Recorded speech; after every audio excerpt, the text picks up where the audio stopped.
السلام عليكم. قبل أن نبدأ أحب أن أهديكم هذا الكتاب الصغير، منكر السنة، المذهب الضال عن القرآن. الكتاب بيجيب عن أشهر شبهات منكر السنة، وبيبين كم الضلال الذي وقعت فيه هذه الفرقة، كيف خالفوا القرآن وكيف اتبعوا غير سبيل المؤمنين، فتنوا عن دين ربهم فتنة عجيبة سبحان الله. رابط هذا الكتاب في أول رابط في وصف الفيديو. خلينا بقى نشوف الأسئلة التي أتحدى بها منكر السنة في العالم، أتحداهم أن يجيبوا عن هذه الأسئلة. هيا بنا. لا يحصي لساني ثناء عليك، فكل صلاحي منك وإليك، عظيم العطايا مبسوط يديك، تنفق كيف شئت والشر ليس إليك. سبحانك ربي سبحانك سبحانك. قبل أن نبدأ في طرح هذه الأسئلة خليني أديك مقدمة مهمة، مقدمة لابد منها في كيف جمعت السنة. السنة كتبت بين يدي النبي محمد صلى الله عليه وسلم، وسوف تبقى محفوظة بحفظ الله إلى قيام الساعة، سوف تبقى محفوظة كالقرآن. ليه؟ لأن السنة هي الشارحة للقرآن، السنة هي المبينة للقرآن. يستحيل أصلاً أنك تطبق القرآن من غير السنة، مستحيل. لا يمكن إقامة الصلاة التي أمر القرآن بها، ولا يمكن إيتاء الزكاة التي أمر القرآن بها، ولا يمكن حج البيت الذي أمر به القرآن إلا بالسنة. مش هتعرف تقيم الصلاة ولا تؤتي الزكاة ولا تحج البيت إلا من خلال السنة، فالسنة هي المبينة للقرآن، وهذا ما أخبر به القرآن الكريم. وأنزلنا إليك الذكر لتبين للناس ما نزل إليهم، تبين للناس الذكر المنزل، تبينه بماذا؟ بالسنة. فالسنة هي المبينة للقرآن، عشان كده سوف تبقى محفوظة كالقرآن إلى قيام الساعة. السنة كتبت بين يدي النبي محمد صلى الله عليه وسلم، فهي لم تكن محفوظة في الصدور فقط، وإنما أيضا كتبت. كتاب الصدقات والديات والفرائض والسنن لعمرو بن حزم كتب بين يدي النبي محمد صلى الله عليه وسلم، ده كتاب أحاديث، كتاب أحاديث نبوية، سنة مكتوبة. كتاب عبد الله بن عمرو بن العاص كتب بين يدي النبي محمد صلى الله عليه وسلم. مجموع أحاديث هذا الكتاب 1000 حديث، وكان يسميه الصحيفة الصادقة. كتاب أنس بن مالك كتب بين يدي النبي محمد صلى الله عليه وسلم. كتاب علي بن أبي طالب رضي الله عنه، وما كتب عام الفتح بأمر النبي محمد صلى الله عليه وسلم لأبي شاه اليمني. كتاب سعد بن عبادة، كتب أحاديث كثيرة كتبت بين يدي النبي محمد صلى الله عليه وسلم. هناك 52 صحابي من كتاب الحديث كتبوا الحديث زمن النبي صلى الله عليه وسلم وبين يديه، وفي 1018 صحابي نقلوا الحديث إلى التابعين. ثم جاء التابعون ونقلوا عن الصحابة ما كتبوا، ونقلوا عنهم ما حفظوا. أبو هريرة رضي الله عنه نقل عنه 800 تابعي، 800 تابعي نقلوا الحديث عن أبي هريرة. جيل التابعين كان فيه المئات من كتاب الحديث النبوي، ومن أشهرهم همام ابن منبه صاحب الصحيفة التي وصلتنا كاملة. كتاب همام ابن منبه الذي كتبه بخط يده وصلنا كاملا، في نسخة منه في دمشق ونسخة في برلين، وطبعا الكتاب موجود بأكمله في مسند أحمد. فهناك المئات من كتاب الحديث من التابعين، وهناك عشرات الآلاف ممن حفظوا الأحاديث عن الصحابة. فالسنة مكتوبة ومحفوظة. وبعد وفاة النبي محمد صلى الله عليه وسلم أراد الصحابة أن يجمعوا كل الأحاديث في كتاب واحد، اللي هي مرحلة التدوين. التدوين غير الكتابة، الكتابة من عهد النبي صلى الله عليه وسلم، لكن التدوين وهو جمع كل الأحاديث في كتاب واحد، هذا ما أراده الصحابة. عمر بن الخطاب رضي الله عنه بالفعل استشار الصحابة في ذلك فوافقوه، لكنه بعد ذلك تراجع حتى يتمكن القرآن من قلوب الناس ولا يختلط بالسنة. عهد الناس بالقرآن حديث، لسه أغلب الناس على وجه الأرض من المسلمين أسلموا من سنة ولا سنتين، فتأنى بهم عمر حتى يتمكن القرآن من قلوبهم، وكده كده السنة محفوظة ومكتوبة فلا خوف عليها، فلا خوف على السنة. لكن لو دونت في كتاب واحد لزاحمت القرآن وربما التبست به عند حديث العهد بالإسلام، فأجل عمر رضي الله عنه فكرة تدوين السنة في كتاب واحد حتى جاء تلميذه، تلميذ عمر بن الخطاب رضي الله عنه، كثير ابن مرة. وكثير ابن مرة أدرك 70 بدريا، 70 صحابيا ممن شهدوا بدر، فبدأ في تدوين السنة في كتاب واحد. ثم أكمل مشروعه أبو بكر ابن حزم وابن شهاب الزهري كما تعرفون. إذن كتابة السنة جرت بين يدي النبي محمد صلى الله عليه وسلم، والقيام بجمعها في كتاب واحد هذا كان في عهد مبكر جدا بعد وفاته صلى الله عليه وسلم بسنوات قليلة. طيب هنا ربما يقول أحدكم لو أن السنة دونت من أول يوم، لو جمعت كلها في كتاب واحد كالقرآن مباشرة بعد وفاة النبي محمد صلى الله عليه وسلم لما صار لمنكر السنة شبهة، وهذا الكلام خطأ. لماذا؟ لأن الكتابة ليست من لوازم الاحتجاج أصلا. الكتابة لا تفيد القطع عند العرب كما يفيد الحفظ، أهم حاجة الحفظ. ولذلك لم يثبت أن النبي محمد صلى الله عليه وسلم أمر بكتابة كيفية الصلاة ولا أوقاتها. لو الكتابة من لوازم الحجية لأمر بكتابة كيفية الصلاة بكل حركة وكلمة وذكر. أيضا الاحتجاج بالقرآن ليس في أنه كتب، فالناس حتى الساعة يتلقون القرآن بالسماع. القرآن كتاب صوتي وليس كتابا ورقيا، كتاب لا يغسله الماء كما في الحديث القدسي. كذلك الحديث رواية صوتية منقول بالسماع من فم النبي محمد صلى الله عليه وسلم، منقول بالسماع في كل طبقة. فالقرآن محفوظ في الصدور، كذلك السنة محفوظة في الصدور، والقرآن دون، كذلك السنة دونت.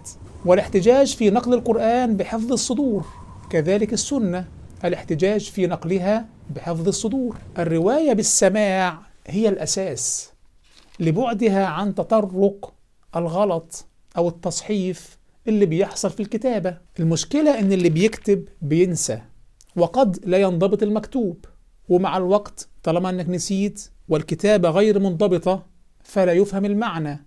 بينما الحافظ الذي يحفظ في الصدور هذا أضبط لما يقول وأتقن لما يقول وأعرف لمعنى ما يقول، عارف معنى الحديث وعارف نزل في أي مناسبة وفاهم مدلول الحديث ويعرف مناط تطبيقه. والعرب عموما معروفين بقوة الحفظ عندهم ملكة، وساعدهم على ذلك المعيشة البسيطة وقلة الشواغل وحدة الذكاء وسعة العلم باللسان العربي. لكن الشيء المبهر، الشيء صراحة الذي استوقفني، إن القرآن كده كده سوف يحفظ، سواء دون أو لم يدون سوف يحفظ، الناس تحفظه. السنة لو دونت مباشرة بعد وفاة النبي محمد صلى الله عليه وسلم لربما تكاسل الناس عن حفظها. طيب وإيه المشكلة؟ لو تكاسلوا عن حفظها لحرمت هذه الأمة من ملكة الفقه العجيبة في هذا الدين. حفظ الأحاديث ولد في أمة المسلمين ملكة الفقه، الميراث الفقهي المدهش الذي تم استنباطه من القرآن والسنة، مصدره حفظ الصدور للقرآن والسنة. لما حفظوا الأحاديث وهضموا معناها وتجمعت في عقولهم هذه الآلاف من الأحاديث، تفتق في أذهانهم الفقه، عرفوا كيف يجتهدوا في الأحكام الشرعية، فخرج لنا الفقه في هذا الدين، الفقه اللي ليس هناك مسلم يستغني عنه في شعيرة من شعائر هذا الدين. فمن حكمة تأخر تدوين السنة أن يحفظ الحديث، أن السلف يحفظوا هذا الكم الهائل من الأحاديث بطرقها ويعرفوا معناها، فيظهر الفقه في هذا الدين. السلف حرصوا على حفظ الحديث بطرقه، ممكن حديث واحد يأتي من 100 طريق، فالسلف حفظوا الأحاديث بالأسانيد، وصنفوا الكتب في أسماء الرواه وضبط الرواه حتى يضبطوا كل حديث بحرفه الذي خرج به من لسان النبي محمد صلى الله عليه وسلم. ولو حصل انقطاع في السند في راوي واحد، يعني أحد الرواه غير موجود أو موجود ولكنه مجهول، حكموا على الحديث بالضعف، قالوا هذا حديث ضعيف، ولو كان بقية الرواه لهذا الحديث أعدل أهل الأرض.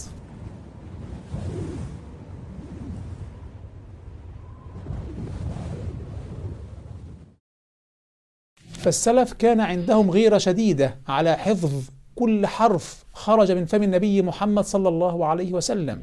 كان في إتقان مدهش في نقل الحديث من فم النبي صلى الله عليه وسلم. ذات يوم قال عبد الله بن عمر أن النبي محمد صلى الله عليه وسلم قال: بني الإسلام على 5، على أن يوحد الله، وإقام الصلاة، وإيتاء الزكاة، وصيام رمضان والحج. فقال رجل: الحج وصيام رمضان؟ قال: لا، صيام رمضان والحج، هكذا سمعته من رسول الله صلى الله عليه وسلم. فكان عندهم حرص على أدق التفاصيل في حديث نهي النبي محمد صلى الله عليه وسلم عن الدباء والمزفت أن ينتبذ فيه. فقيل لسفيان: أن ينبذ فيه؟ قال: لا، ينتبذ فيه. حرصوا على الحرف من فم النبي محمد صلى الله عليه وسلم. وكان السلف بيختبروا الرواه، كان في اختبارات دورية لرواة الحديث لئلا يكون حد بدأ يتغير عقله وبدأ ينسى، فلازم متابعة دورية لرواة الحديث في شرق الأرض وغربها. ولو أي حد بدأ ينسى بسرعة يبينوه للناس: يا اخوانا هذا الراوي في ضعف، بدأ ينسى. لو وجدوا شخصا يتعمد الكذب، ده مصيبته مصيبة، هذا يفتضح على رؤوس الأشهاد، محدش يسيبه. السنة بيتوقف عليها العمل الشرعي، فما كانوا يسمحون إطلاقا بأي خطأ في الحديث. لو كذب شخص على النبي صلى الله عليه وسلم في المشرق لأصبح مفضوحا في المغرب، محدش بيسيبه. مثال على هذا الأمر، عندنا حديث للنبي صلى الله عليه وسلم: اللهم أنجي عياش ابن أبي ربيعة. عياش صحابي جليل، لكن حفيده اسمه أبان ابن أبي عياش، هذا الشخص كان يكذب في الحديث، كذاب، مع أنه من القراء، لكن روايته في الحديث لا تصح. فهل السلف تركوه لأنه من كبار القراء ولأن جده عياش ابن أبي ربيعة وكده كده السنة محفوظة؟ لا والله، لم يترك، بل افتضح. كان شعبة ابن الحجاج يمشي في الأسواق ويقول: أيها الناس أيها الناس، أبان ابن أبي عياش كذاب. كان بيفضحه في كل حتة. حتى ذهب حماد ابن أبي زيد إلى شعبة وقال له: توقف عن الرجل، خلاص كده كده الرجل اتفضح والناس كلها عرفت أنه كذاب. بعد أيام كانوا في جنازة، فشعبة رأى أبان، شاف أبان، هيسكت؟ صرخ بأعلى صوته: يا أبا إسماعيل، حماد بن زيد، رجعت عن قولي، أيها الناس أبان كذاب. ثم قال: ما أراني يسعني السكوت عنه، ما ينفعش أسكت، مش هسيب حد يعبث بحديث النبي محمد صلى الله عليه وسلم. الإمام أحمد بن حنبل نقل عن شعبة ابن الحجاج قوله: لأن أزني أحب إلي من أن أروي عن أبان ابن أبي عياش. هل يجرؤ أحد في مجتمع كهذا أن يكذب على النبي صلى الله عليه وسلم؟ مين أشهر الزهاد بعد الصحابة؟ أشهر زاهد الحسن البصري رحمه الله. الحسن البصري تابعي شهير، الحسن البصري تلميذ الصحابة، واحد من أشهر العباد في تاريخ الإسلام، تربى في كنف أم سلمة زوج النبي محمد صلى الله عليه وسلم. دعا له عمر بن الخطاب رضي الله عنه وقال: اللهم فقهه في الدين وحببه إلى الناس. إمام الزهد الحسن البصري رحمه الله.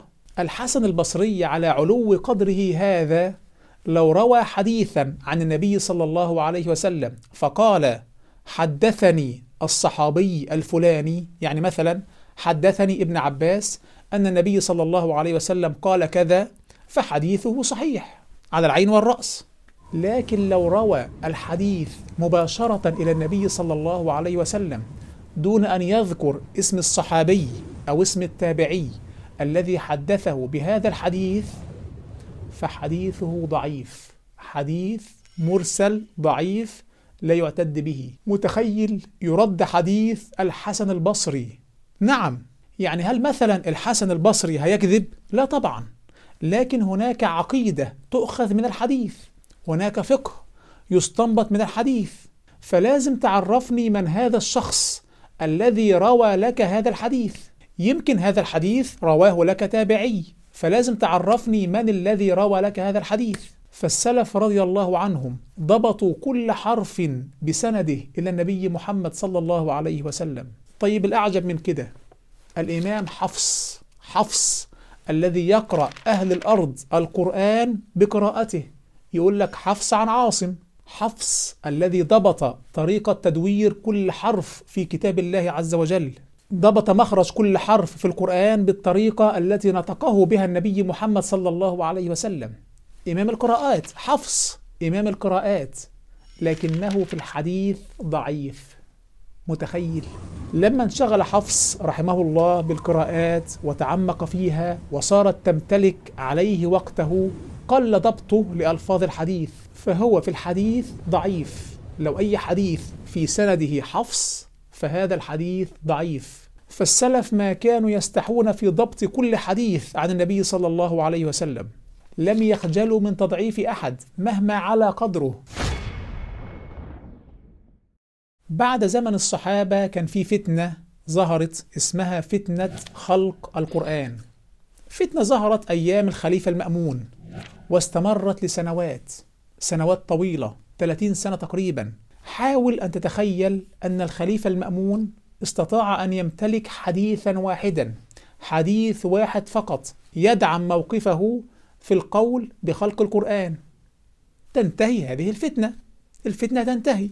المأمون في ذاك الوقت كان معه السلطان والسجن والقتل، قتل بعض العلماء في هذه الفتنة. لو استطاع المأمون أن يأتي بحديث واحد فقط ينتصر به للقول بخلق القرآن لانتهى الموضوع. لكن من كان يجرؤ على صناعة حديث ينسبه للنبي صلى الله عليه وسلم كذبا؟ مين كان يقدر؟ لا يجرؤ والله، حتى المأمون نفسه ما يقدرش. لم يستطيعوا أن يؤلفوا حديثا واحدا ينسبوه للنبي محمد صلى الله عليه وسلم في هذا الموضوع، لأنه بمجرد دراسة سند هذا الحديث سيفتضح هذا الوضاع، هيفتضح من وضع هذا الحديث، وهيظهر كذب المأمون قدام الأمة الإسلامية كلها، هتبقى فضيحة. فلم يجرؤ أحد أن يضع حديثا ينسبه للنبي صلى الله عليه وسلم أثناء هذه الفتنة. فده بيعرفك قد إيه إن علم الحديث علم عظيم. الحديث الذي يصلك اليوم وتحتيه مكتوب حديث صحيح أو ضعيف، هذه الكلمة لم تكتب بالساهل، هذه الكلمة انقضت فيها أعمار انقضت لتوثيق كل حرف خرج من فم النبي محمد صلى الله عليه وسلم. كل راوي في كل حديث صحيح لازم يكون معروف الخلق والأمانة والصدق، وأيضا يكون معروف إن هو حافظ ومتقن. العدل والضبط اللي هم شرطي أي راوي، العدل اللي هو الخلق والأمانة والصدق، والضبط اللي هو الحفظ والإتقان. فمنهج علم الحديث هذا علم حقيقي، علم له ضوابط متقنة، ضوابط مبهرة. السلف كانوا بيسافروا شهور كاملة في ضبط حديث واحد. لا تعرف أمة جرحت نفسها وعدلت نفسها مثل هذه الأمة، جاءت ونقدت نفسها ونقحت نفسها بنفسها. هذا راوي ثقة، هذا راوي ضعيف، هذا كذاب، هذه رواية متواترة. ليس هناك أمة قامت بتجريد نفسها لكل حرف من فم نبيها كما فعلت هذه الأمة. ولذلك قال الشاطبي في الاعتصام: ولن يأتي آخر هذه الأمة بأهدى مما كان عليه أولها. أين سنذهب نحن المساكين من جهاد سلف هذه الأمة وعلم سلف هذه الأمة؟ خير القرون وخير جيل سلف هذه الأمة رضي الله عنهم. والآن ندخل على الأسئلة، وسامحوني على هذه المقدمة الطويلة لكن كان لابد منها حتى نعرف كيف جمع الحديث. والآن ها هي أسئلتي التي أتحدى بها منكري السنة، وأتمنى أن يجيبني شخص واحد منهم بإنصاف وتحري للحق. السؤال الأول: كيف كان النبي محمد صلى الله عليه وسلم وصحابته يصلون إلى بيت المقدس لسنوات طويلة؟ كانت القبلة لسنوات طويلة نحو بيت المقدس، لكن هذا الأمر لم يرد في القرآن الكريم، لم يرد في أي آية من كتاب الله عز وجل الأمر بالصلاة نحو بيت المقدس، صح ولا غلط؟ فالصلاة نحو بيت المقدس كانت أمرا نبويا بالسنة وليس بالقرآن. القرآن لم يخبر إلا بقصة تحول القبلة من بيت المقدس إلى الكعبة. فهنا السؤال لكل مشكك في قيمة الحديث النبوي التشريعية: على أي أساس كان الصحابة والنبي صلى الله عليه وسلم معهم يصلون إلى بيت المقدس؟ هل صلوا إلى بيت المقدس بأمر ورد في القرآن؟ القرآن فقط تحدث عن تحويل القبلة. سيقول السفهاء من الناس: ما ولاهم عن قبلتهم التي كانوا عليها. والآن انظر إلى الآية التالية مباشرة لهذه الآية وركز فيها جيدا: وما جعلنا القبلة التي كنت عليها إلا لنعلم من يتبع الرسول ممن ينقلب على عقبيه. وما جعلنا القبلة التي كنت عليها، القبلة نحو بيت المقدس، إلا لنعلم من يتبع الرسول، من يلتزم بالسنة، من يلتزم بالحديث، ممن ينقلب على عقبيه. كل مخالف للسنة، كل مخالف للنبي صلى الله عليه وسلم في حديثه، هذا منقلب على عقبيه بنص القرآن الكريم. وما جعلنا القبلة التي كنت عليها إلا لنعلم من يتبع الرسول ممن ينقلب على عقبيه. وتختم الآية بقوله تعالى: وما كان الله ليضيع إيمانكم. لن يضيع إيمان من كان يصلي إلى بيت المقدس. لم تقل الآية وما كان الله ليضيع صلاتكم، وإنما قالت وما كان الله ليضيع إيمانكم. فاتباع النبي محمد صلى الله عليه وسلم إيمان. السؤال الثاني: قال الله عز وجل في سورة الحشر: ما قطعتم من لينة أو تركتموها قائمة على أصولها فبإذن الله. ما قطعتم من لينة، ما قطعتم من نخلة في تلك الغزوة التي ورد الحديث بشأنها في هذه الآيات، أو تركتموها فبإذن الله. لكن الله سبحانه لم يأذن في آية واحدة من كتابه بقطع نخلة أو تركها. الذي أذن بقطع النخيل في تلك الغزوة هو النبي محمد صلى الله عليه وسلم. وحين شق على اليهود قطع النخيل، أخبر الله سبحانه أنه ما قطعت من نخلة إلا بإذن الله، إلا بأمر الله. إذن فالأمر النبوي، الحديث النبوي، السنة هي أمر إلهي، فبإذن الله، بأمر الله. والآن السؤال لمنكر السنة: هل أمر النبي صلى الله عليه وسلم في تلك الغزوة بقطع النخيل هو أمر إلهي، وبالتالي فالسنة واجبة الاتباع، أم أن سنته صلى الله عليه وسلم ليست واجبة الاتباع؟ أجيبوني من واقع هذه الآيات، أجيبوني وأنا بانتظاركم. السؤال الثالث: حكم النبي صلى الله عليه وسلم في كثير من القضايا بالحديث، وألزم الناس بالحديث، ووجبت طاعته صلى الله عليه وسلم بالحديث النبوي، وعقوبة المخالفة كانت لمن خالف الحديث النبوي، صح ولا غلط؟ أظن هذا أمر مستفيض متواتر، وأتى القرآن وأكد على ذلك، وأكد أن الحديث النبوي ملزم لكل مسلم. قال الله تعالى: فلا وربك لا يؤمنون حتى يحكموك فيما شجر بينهم ثم لا يجدوا في أنفسهم حرجا مما قضيت ويسلموا تسليما. العجيب أن الذي قضى به النبي صلى الله عليه وسلم في هذه الآية لم يكن تنفيذا لحكم شرعي في القرآن، وإنما الحكم كان من السنة في قضية سقيا الزبير للماء. أخبر القرآن الكريم أن الإنسان لا يعد مؤمنا لو لم يسلم لقضاء النبي صلى الله عليه وسلم، وقضاؤه صلى الله عليه وسلم كان بالسنة وليس بالقرآن. والله الباحث عن الحق من منكر السنة أمام هذه الآية لابد أن يترك هذه الطائفة فورا، يترك طائفة منكر السنة فورا لو كان باحثا عن الحق بإنصاف. فلا وربك لا يؤمنون حتى يحكموك فيما شجر بينهم ثم لا يجدوا في أنفسهم حرجا مما قضيت ويسلموا تسليما. والسؤال هنا: هل يجب الالتزام بتشريع النبي محمد صلى الله عليه وسلم والالتزام بتحكيمه، أم أن تشريعه وسنته وتحكيمه غير ملزمين؟ أجيبوني.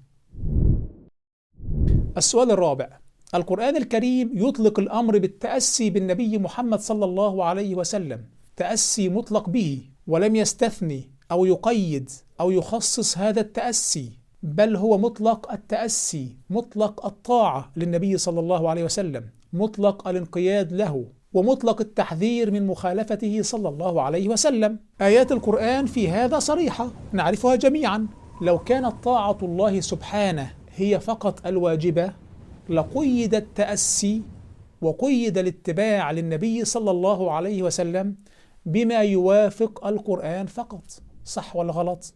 وبما أن القرآن هو الرسالة الوحيدة التي بين أيدي منكر السنة، كان المفروض تكون هناك آيات واضحة كالشمس في أن نتبع النبي صلى الله عليه وسلم فقط فيما وافق فيه القرآن، صح ولا غلط؟ المدهش أن عكس ذلك تماما في كتاب الله عز وجل. ففي القرآن مطلق الأمر بالطاعة للنبي صلى الله عليه وسلم، مطلق الأمر بالتأسي به بدون قيد. لقد كان لكم في رسول الله أسوة حسنة لمن كان يرجو الله واليوم الآخر، ولا يكون أسوة حسنة إلا باتباعه في كل أمر والانتهاء عن كل ما نهى عنه. قل إن كنتم تحبون الله فاتبعوني يحببكم الله. من يطع الرسول فقد أطاع الله، من يطع الرسول فقد أطاع الله. والآيات في هذا كثيرة. فالسؤال هنا: أين قيد القرآن التأسي بالنبي صلى الله عليه وسلم فيما وافق القرآن فقط؟ أين هذا؟ السؤال الخامس: من المعلوم أن الله سبحانه لم ينص على كل جزئية من جزئيات الشريعة في القرآن. القرآن مبين للأصول والقواعد العامة، فأركان الصلاة وواجباتها وسننها ومواقيتها والركعات كم عددها وكيف تؤدي الصلاة، كل هذا لا وجود له في القرآن. أين في القرآن صيغة الأذان؟ أين في القرآن الأنصبة الخاصة بالزكاة؟ أين في القرآن تفاصيل مناسك الحج؟ آلاف الأحكام في العقائد والعبادات والمعاملات والأخلاق لا وجود تفصيلي لها في كتاب الله عز وجل. فالسنة ضرورة لتفصيل الأحكام إذا أردت تطبيق القرآن. فهنا السؤال لكل منكر للسنة: كيف تطبق القرآن مجردا عن بيانه، مجردا عن السنة؟ كيف؟ السؤال السادس: الأمة عبر كل تاريخها مطبقة على أن السنة وحي إلهي، صح ولا غلط؟ وهذا أيضا كان حال الصحابة مع السنة، كلهم يطبق على أن السنة وحي إلهي واجب الاتباع. والنبي صلى الله عليه وسلم أوصى بتبليغ سنته: نضر الله امرأ سمع منا حديثا فحفظه حتى يبلغه، فرب مبلغ أحفظ له من سامع. فهنا السؤال: كيف أطبقت الأمة كلها على أن السنة وحي إلهي؟ ولماذا أمر النبي صلى الله عليه وسلم الناس بتبليغ سنته؟ ولماذا كان النبي صلى الله عليه وسلم يكرر الحديث ولا يسرده سردا؟ لماذا يكرره حتى يحفظه الصحابة؟ لماذا؟ ولماذا كان يضرب الأمثلة في شرحه؟ ولماذا استعمل صلى الله عليه وسلم الوسائل التوضيحية في شرح الأحاديث كتشبيك الأصابع والإقران بين السبابة والوسطى والرسم وغير ذلك؟ لماذا يحرص على بيان المعاني الشرعية في الأحاديث؟ لماذا إذا لم يكن للحديث قيمة تشريعية؟ ثم لماذا حرص الصحابة على حفظ الحديث النبوي؟ لماذا؟ قال أنس رضي الله عنه: كنا نكون عند النبي صلى الله عليه وسلم فنسمع منه الحديث، فإذا قمنا تذاكرناه فيما بيننا حتى نحفظه. وكان أبو هريرة رضي الله عنه يخصص ثلث الليل، تلت الليل، ليحفظ أحاديث النبي محمد صلى الله عليه وسلم. لماذا هذا الحرص على حفظ الأحاديث؟ أجيبوني. السؤال السابع: لماذا حذر النبي صلى الله عليه وسلم في الحديث المتواتر حذر صلى الله عليه وسلم من الكذب عليه، فقال: من كذب علي متعمدا فليتبوأ مقعده من النار. وهذا الحديث متواتر، بل هو فيما أعلم أعلى الأحاديث تواترا. روى هذا الحديث 200 صحابي، 100 صحابي. فلماذا حذر النبي صلى الله عليه وسلم أشد التحذير من الكذب عليه؟ لماذا حذر أمته صلى الله عليه وسلم من افتراء أي حديث ونسبته إليه؟ لماذا؟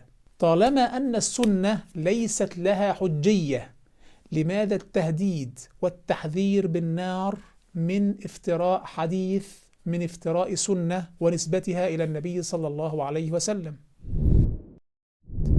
السؤال الثامن: كيف اشتملت كثير من الأحاديث ومنها المتواتر على أمور غيبية؟ أحاديث تتكلم عن أمور غيبية، كيف؟ أمر غيبي في الحديث، هذا برهان على أن السنة وحي إلهي، وإلا فكيف علم النبي صلى الله عليه وسلم بهذه الأمور الغيبية؟ السؤال التاسع: كيف أجمعت الأمة عبر كل تاريخها على اعتبار السنة المصدر الثاني للتشريع؟ كيف؟ وهذا يشبه السؤال السادس، لكن نقول هنا: كيف أجمعت الأمة عبر كل تاريخها على اعتبار أن الأحاديث هي المصدر الثاني للتشريع، ليس فقط وحيا إلهيا كما في السؤال السابق، وإنما نقول هنا: كيف أجمعوا على أنها أيضا المصدر الثاني للتشريع، وليس فقط أنها وحي إلهي؟ كيف أجمع الصحابة على اعتبار أن السنة هي المصدر الثاني للتشريع، والصحابة هم الذين زكاهم القرآن الكريم؟ فالصحابة أكثر منا إيمانا، وأفهم لدين الله عز وجل، وأعلم بمراد الشرع، وأقرب الناس عهدا بنزول القرآن الكريم، فكيف أطبقوا جميعا على اعتبار أن الحديث هو المصدر الثاني للتشريع؟ والله الذي ينكر أن تكون السنة وحيا إلهيا وأن تكون مصدرا للتشريع، والله هذا الشخص متبع لغير سبيل المؤمنين. قولا واحدا: المؤمنون عبر تاريخ الأمة مجمعون على أن السنة وحي إلهي، وعلى أنها مصدر رئيسي من مصادر التشريع، المصدر الثاني.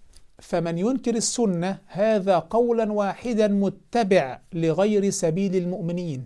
قال الله عز وجل في كتابه العزيز: ومن يشاقق الرسول من بعد ما تبين له الهدى ويتبع غير سبيل المؤمنين نوله ما تولى ونصله جهنم وساءت مصيرا. موقف منكر السنة والله موقف خطير، هداهم الله. السؤال العاشر: المنافقون في عهد النبي صلى الله عليه وسلم لم يكونوا يريدون الاستماع للنبي صلى الله عليه وسلم، قالوا آمنا بأفواههم ولم تؤمن قلوبهم، ومن الذين هادوا سماعون للكذب سماعون لقوم آخرين لم يأتوك، لا يأتون النبي محمد صلى الله عليه وسلم ليسمعوا منه، لا يحتاجونه. وكذلك منكر السنة لا يحتاج النبي صلى الله عليه وسلم. فكيف يفرق النبي صلى الله عليه وسلم وكيف يفرق الصحابة بين المنافقين وبين منكر السنة؟ كلاهما لا يأتي النبي صلى الله عليه وسلم، وكلاهما لا يحتاجه. العجيب أن القرآن الكريم يتحدث عن المنافقين وأنهم يظهرون متابعة النبي صلى الله عليه وسلم، بيظهروا أنهم بيتابعوا سنته صلى الله عليه وسلم، وأقسموا بالله جهد أيمانهم لئن أمرتهم ليخرجن، لئن أمرهم النبي صلى الله عليه وسلم بأي أمر هينفذوا. لكن منكر السنة سيرفض تنفيذ أوامر النبي صلى الله عليه وسلم ابتداء، بينما المنافق لو أمره النبي صلى الله عليه وسلم فسوف يتظاهر بالمتابعة، لئن أمرتهم ليخرجن. فالشاهد من هذا الكلام أن اتباع سنة النبي صلى الله عليه وسلم، اتباع أمر النبي صلى الله عليه وسلم، هذا واجب على كل من يقول عن نفسه أنه مسلم. لكن منكر السنة سيقول أن أمر النبي صلى الله عليه وسلم لا يلزمني، ليس له أن يأمرني. والله إنكار السنة انتكاسة عجيبة، ربنا يهديهم يا رب.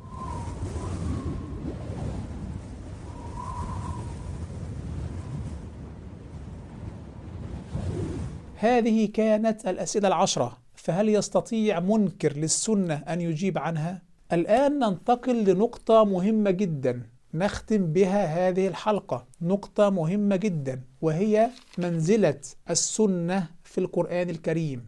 السنة قولية وفعلية، قولية أقوال النبي صلى الله عليه وسلم، وفعلية أفعاله. واتباع السنة القولية والفعلية هذه عقيدة أهل السنة والجماعة، عشان كده إحنا اسمنا أهل السنة، أتباع السنة والجماعة.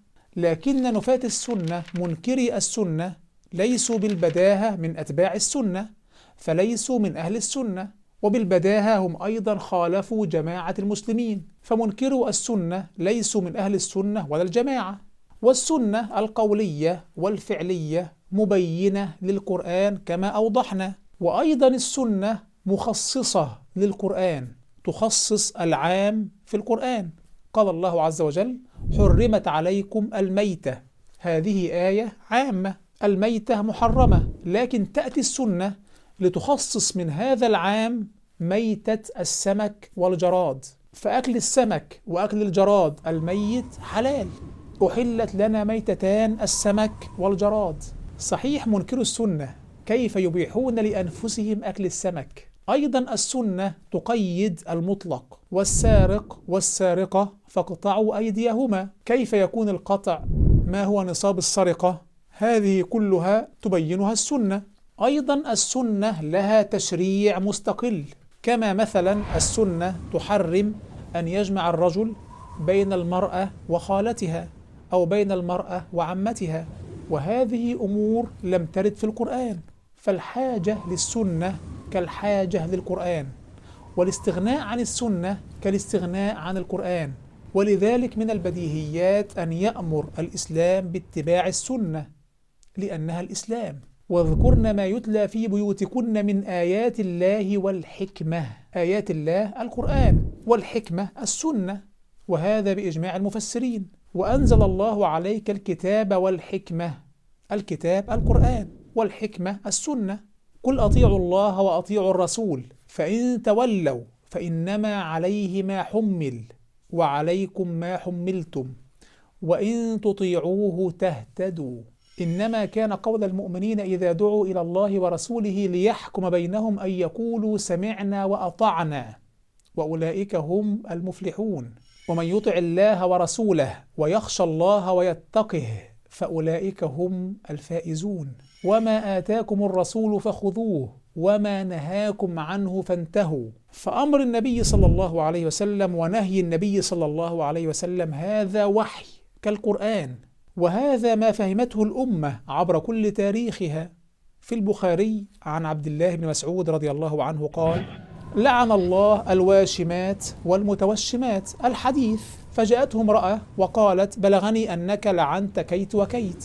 فقال: وما لي لا ألعن من لعن رسول الله صلى الله عليه وسلم ومن هو في كتاب الله. فقالت: لقد قرأت ما بين اللوحين فما وجدت فيه ما تقول. ما فيش في القرآن لعن الله الواشمات والمتوشمات. قال: لئن كنت قرأتيه لقد وجدتيه. قال الله تعالى: وما آتاكم الرسول فخذوه وما نهاكم عنه فانتهوا. قالت: بلى. فكل أمر في السنة هو أمر في القرآن، وكل نهي في السنة هو نهي في القرآن. يا أيها الذين آمنوا استجيبوا لله وللرسول وما أرسلنا من رسول إلا ليطاع، لم يرسل الله الرسل لنترك أوامرها. وانظر لهذه الآية: فإن تنازعتم في شيء فردوه إلى الله والرسول. ردوه إلى الله بالنظر في كتابه، والرد إلى الرسول صلى الله عليه وسلم بالنظر في سنته. فسنة النبي محمد صلى الله عليه وسلم هي وحي إلهي، وما ينطق عن الهوى. قال النبي صلى الله عليه وسلم: ألا إني أوتيت القرآن ومثله معه. أوتي القرآن صلى الله عليه وسلم ومثله معه اللي هي السنة. وقال صلى الله عليه وسلم: تركت فيكم أمرين لن تضلوا ما تمسكتم بهما، كتاب الله وسنة نبيه صلى الله عليه وسلم. وقال صلى الله عليه وسلم: عليكم بسنتي. وقال لمعاذ رضي الله عنه: كيف تقضي؟ قال: بكتاب الله. قال: فإن لم تجد في كتاب الله؟ قال: فبسنة رسول الله صلى الله عليه وسلم. وقال: صلوا كما رأيتموني أصلي. وقال: لتأخذوا مناسككم لعلي لا أحج بعد حجتي هذه. عاوز تعرف كيف تحج؟ لن تعرف إلا من خلال مناسك الحج التي علمنا إياها النبي محمد صلى الله عليه وسلم. وقال صلى الله عليه وسلم: فمن رغب عن سنتي فليس مني، فمن رغب عن سنتي فليس مني. نصوص لا حصر لها. وقال صلى الله عليه وسلم: ألا إني أوتيت الكتاب ومثله معه، لا يوشك رجل شبعان على أريكته يقول: عليكم بهذا القرآن، فما وجدتم فيه من حلال فأحلوه وما وجدتم فيه من حرام فحرموه. رجل شبعان كناية عن الترف على أريكته، لم يغادر لطلب العلم الشرعي، يقول: عليكم بهذا القرآن، فما وجدتم فيه من حلال فأحلوه وما وجدتم فيه من حرام فحرموه. النبي صلى الله عليه وسلم في هذا الحديث المعجز يخبر عن طائفة منكر السنة الذين سوف يظهرون في آخر الزمان، ناس مترفين ليس عندهم تحصيل شرعي. ما فيش حد من منكر السنة هؤلاء عالم شريعة ولا عالم حديث ولا شيء من هذا القبيل، وإنما هم خريجو جامعات علمية ليس لهم علاقة بالعلم الشرعي. مترف شبعان متكئ على أريكته، هذا حال منكر السنة في آخر الزمان. صدق رسول الله صلى الله عليه وسلم. وقال صلى الله عليه وسلم: ما أعطيكم ولا أمنعكم، إنما أنا قاسم أضع حيث أمرت. السنة وحي إلهي، أضع حيث أمرت.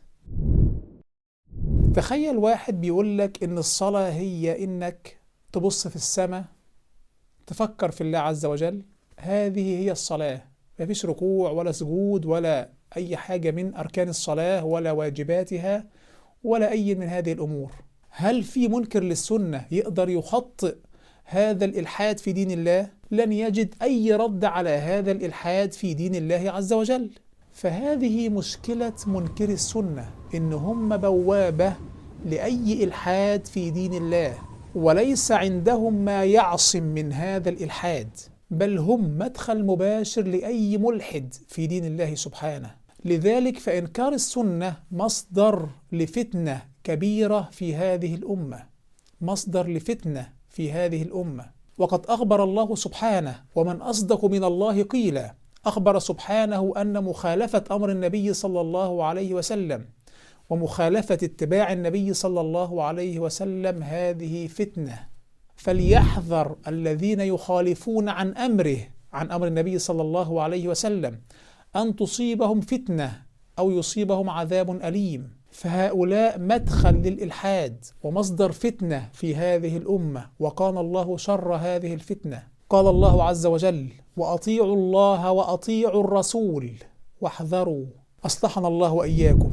أعتذر لو أطلت عليكم في هذه الحلقة، لكني والله أرجو الهداية لمنكر السنة، أرجو أن يعودوا لسبيل المؤمنين، لذلك رجوت أن تكون هذه الحلقة بداية لمن يبحث عن الحق بإنصاف، فلا تنسوا نشر هذه الحلقة بينهم لعل الله ينفع بها، اللهم آمين. كذلك لا تنسوا تحميل الكتاب في وصف الفيديو، منكروا السنة المذهب الضال عن القرآن. جزاكم الله خيرا على حسن الاستماع، نلقاكم على خير، والسلام عليكم ورحمة الله وبركاته. إنما المؤمنون الذين آمنوا بالله ورسوله وإذا كانوا معه على أمر جامع لم يذهبوا حتى يستأذنوه. إن الذين يستأذنونك أولئك الذين يؤمنون بالله ورسوله، فإذا استأذنوك لبعض شأنهم فأذن لمن شئت منهم واستغفر لهم الله، إن الله غفور رحيم.